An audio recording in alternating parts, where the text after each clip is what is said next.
Psychedelics are an effective treatment for anxiety, and here's what I've discovered in my practice.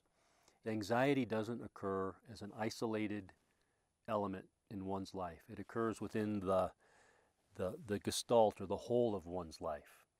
One of the first things I want to know with someone who's suffering with or challenged with anxiety is, are they eating well? Are they staying well hydrated? Are they getting exercise and sunshine?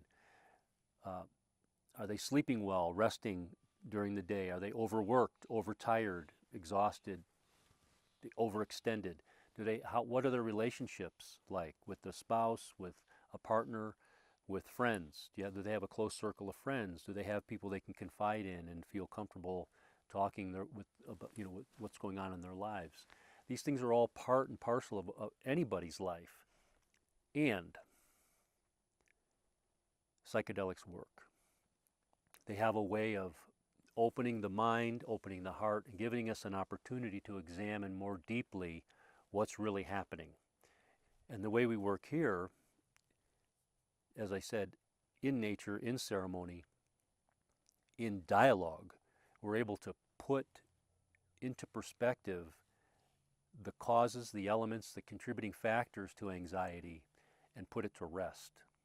And it's a function of a deep spiritual connection in oneself, having daily practices that cultivate that connection, and not simply accepting what we've been taught, told, or given, but to examine our faith or faithlessness. I see people here from every walk of life in terms of their faith, from Christians and Buddhists and Catholics and Jewish to atheists. And the fact of the matter is, when you come here in peace and you come here willing to do the deep work and to really look at what's happening in your life, the way you've been conditioned, the traumas you've experienced, the programming of our culture, and trot these things out, lay them out, and really look at them and put them in perspective, that in itself is enormously healing. And it happens time and time again. And the best example I can give is a client that I asked who came with severe anxiety, and I asked him later after our time together, how are you doing with your anxiety? He said, my anxiety is gone. Now, that's just one example, one anecdotal example. But across the board, time and time again, folks that I've worked with that are suffering with or challenged with anxiety report a diminishment or a cessation of it altogether. And that includes depression, PTSD, and addiction as well. It works. So one of the questions I often get is, are psychedelic mushrooms safe, and are they addictive? And hands down, I say they are safe and they are not addictive. And in the folks that I've worked with that have issues of sobriety, that have stopped drinking, quit drinking in their lives, and they've had many years of sobriety, they have to face and sort out the matter of, can I do mushrooms and not violate my commitment, my oath to myself to stay sober? And when we work that out, it turns out it's not an issue and it's not a problem. It has a medicinal effect. That's why we refer to it as medicines, not as in a pharmacological sense, but in the sense that psychedelics are like a sacrament, a sacred ally. And when we treat them as such, as an intelligence, and then we ingest them into our bodies, the effect they have is profoundly life-altering and transformational. So there's been many, many studies over the years on brain function, brain imaging scans, etc., that show that the brain on psychedelics lights up in all the areas, and left side and right side are communicating. The areas of the brain that are inhibiting or controlling, that allow us or that influence our need to control, that part of the brain goes quiet. The measurable effects are something called neuroplasticity, where the brain is actually able to lay down new patterns of behavior, new ways of being in life and in the world, and it's reflective in how the brain shows up on studies.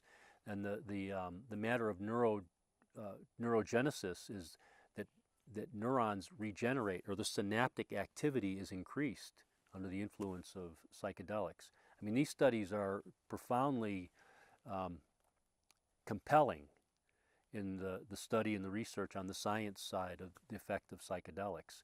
Here, the way we work here outside, ceremonially, and in this intense and sacred dialogue, is we're not measuring brain activity, but we know it's happening, and we see it in the way that people respond, how they change, and how they change when they go back into their lives, and the effect that it has on their quality of life, their relationships, and the way they are with themselves.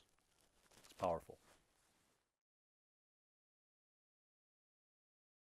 Is it enough to come to a retreat, or do you need to keep taking mushrooms to experience the effects? I'll give you a contrast with the drug approach, with the pharmacological approach. You have to keep taking the drug to get the effect. This is especially true in PTSD. What I've discovered and what the studies are showing with psychedelics is, with one journey, one application, or several, the changes are permanent or more permanent, moving toward resolution. In medically, we would say cured. As to whether or not you have to keep taking them, my first answer is no. Underlying that answer is, it behooves us, after we've experienced a journey or a retreat, is to implement the practices in daily life that allow for the continued expansion, transformation, change to happen. These are everyday practices. A morning quiet practice, being out in nature, movement, creativity, exercise. So we're back to the basics again. All the things that have to do with taking care of oneself, maintaining the vessel, caring. It's a matter of self-care and self-love, reflective of self-worth, and to institute those practices and maintain them on a daily basis. Let me say this. When people have asked me, what are the side effects of taking mushrooms or psychedelics? It's to be more loving, more open, more generous, more accepting, more communicative, feeling more connected, more grounded, more joyful, more peaceful on a daily basis. That's enough. That's plenty. That's a lot right there.